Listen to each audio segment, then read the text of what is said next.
telomere length is considered a biomarker of aging. Shorter telomeres are associated with decreased life expectancy and increased rates of age-related chronic diseases. Telomere shortening has been shown to be accelerated by oxidative stress and inflammation, so since plant foods contain plenty of compounds with antioxidant and anti-inflammatory properties, it's plausible that their sustained consumption might help counteract telomere attrition. And indeed, if you pull all the best studies on the impact of nutrition on telomere length, the consumption of vegetables, fruits, beans, and nuts has been associated with positive effects on markers of inflammation and oxidative stress, in parallel with longer telomeres. By contrast, processed meats, alcoholic and sugar-sweetened beverages, and other foods rich in saturated fats, alcohol, and sugar are linked to an increase in inflammation and oxidative stress in parallel with shorter telomeres.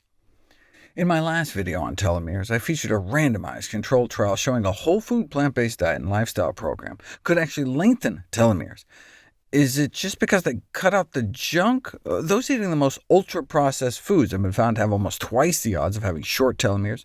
Maybe it's because they cut out the processed meat, like bacon, ham, hot dogs, lunch meat, sausage, which have been associated with not only cancer and diabetes risk, but shorter telomeres as well, meaning accelerated cellular aging, though just having something like a steak was not similarly associated with telomere length.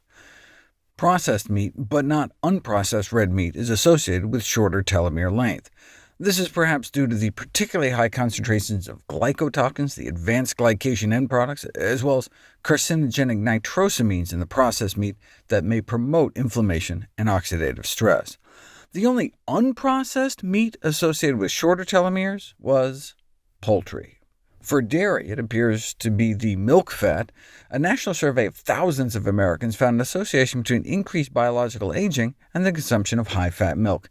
Even people just going up like 1% milk fat, from like 1% milk to 2% milk, low-fat milk to reduced-fat milk, appeared to have more than 4 years of additional biological aging.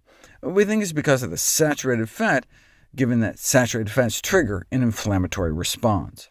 Not all plant foods are good for you, though. French fries and potato chip consumption is associated with shorter telomeres.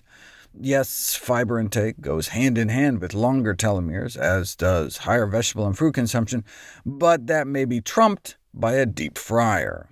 What about the consumption of a high-fat whole plant food like nuts?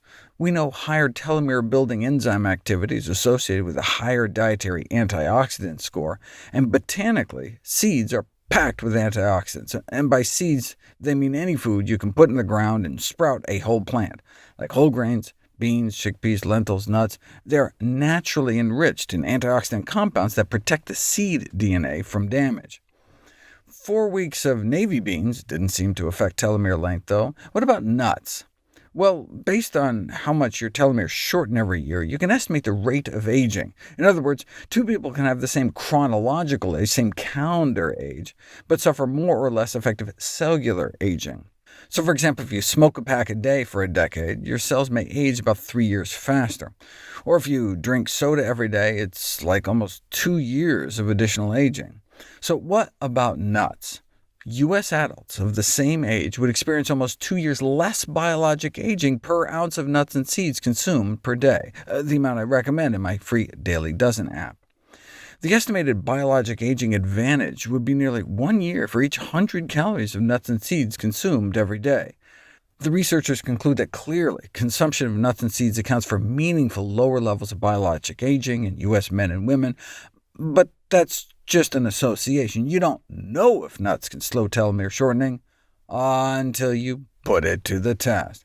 A randomized controlled trial investigating whether the inclusion of 1 or 2 ounces of walnuts a day for 2 years would help maintain telomere length, which normally shortens with age. In the control group, their telomeres shortened, as expected, over those 2 years, whereas the walnut group telomeres maintained their length, though the difference didn't reach statistical significance. Now, that was measuring average telomere length, and it's probably more telling to look at how long the shortest telomeres are rather than the average. And if you do that, look at the percentage of telomeres that are particularly short, the walnut group does edge out over the control group. It's well established that the length of the shortest telomere is the key biomarker of the onset of senescence. The researchers conclude that the inclusion of walnuts in the regular diet for 2 years tends to delay leukocyte telomere shortening in older individuals. A study on pistachio consumption, 2 ounces a day for 4 months, reduced signs of DNA damage, but did not significantly slow the rate of telomere shortening.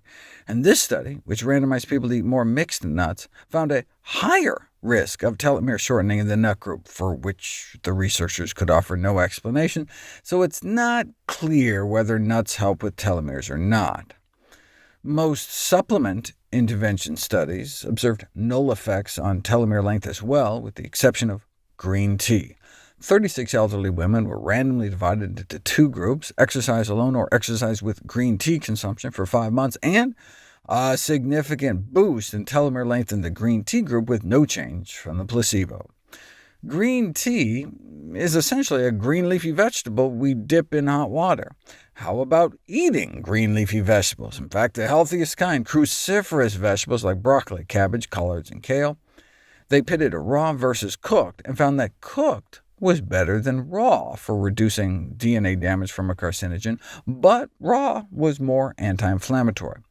Consequently, to fully exploit the complexity of the health-promoting potential of Ethiopian kale, and by extension maybe other cruciferous, a mix of both raw and cooked vegetables should be part of the diet. OK, but what about for boosting the telomere lengthening age reversal enzyme? Raw or cooked? Which do you think? A short-term dietary intervention showed that cooked, but not raw, boosted telomerase activity in as short as 5 days, eating 1¼ cups of this kale a day. It was thought that you'd need like 4 months of a change to affect telomeres, but this study provides for the first time evidence that telomerase activity can respond in a matter of days to a food intervention, but not just any food, but the healthiest food out there, cruciferous dark green leafy vegetables.